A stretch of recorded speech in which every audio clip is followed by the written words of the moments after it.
justice. For he is a minister of God to thee for good, but if thou doest that which is evil, be afraid, for he beareth not the sword in vain. We see it in Scripture. We don't fear justice when we are doing what is right. Only those that are not doing what's right fear justice. In the book of Proverbs, chapter 21 and verse 15, it says, "It is a joy to the just to do judgment, but destruction shall be to the workers of iniquity." You ever seen the balance of scales, the statue that they have in most courtrooms? It's a lady there that's holding out scales, and they're on even ground. But what's amazing about it is she's blindfolded. She's blindfolded. For what purpose? To show that justice is blind. Does not matter what gender you are, what race you are, what social backing you are. Justice is equal to all. That's the whole purpose behind it. And that's their desire. Their purpose is for justice, to make certain that we're not doing the wrong things. Now, let's be honest, there have been many times we've been thankful that an officer answered the call. We've been thankful for that. There was a time where when Caleb was real young, Caleb ended up, we couldn't find him. I was out mowing the yard. And my wife went inside, and she comes back out, and she looks at me, and she goes, "Where's Caleb?" Now, Caleb's about 3 years old at this time, 2 or 3.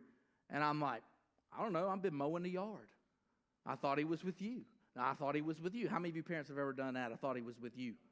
Some of y'all probably even left your kid at church because of that. But I thought he was with you.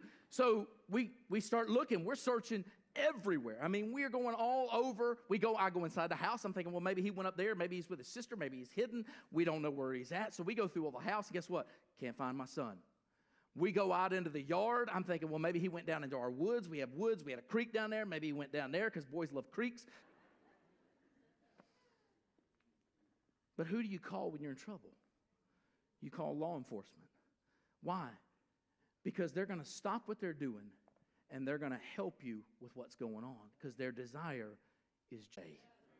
You can still count on them. You can still trust them, and you still need to respect them. What I'm appalled by is what I see today. I see such a lack of respect. And let me tell you something, folks. It begins with you raising your kids.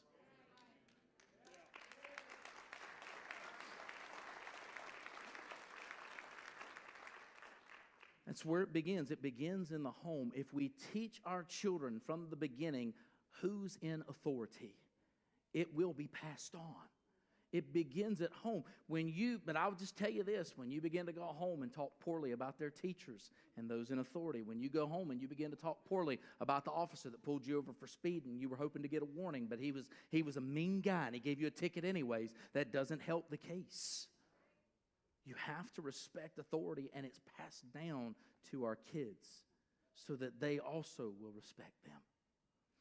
Let's look at the last thing today. Turn with me to John 15. John 15, verses 12 and 13. Last thing we're going to look at this morning is the sacrifice of authority.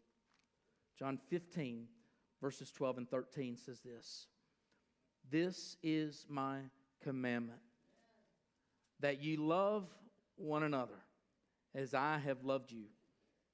Greater love hath no man than this, that a man lay down his life for his friends."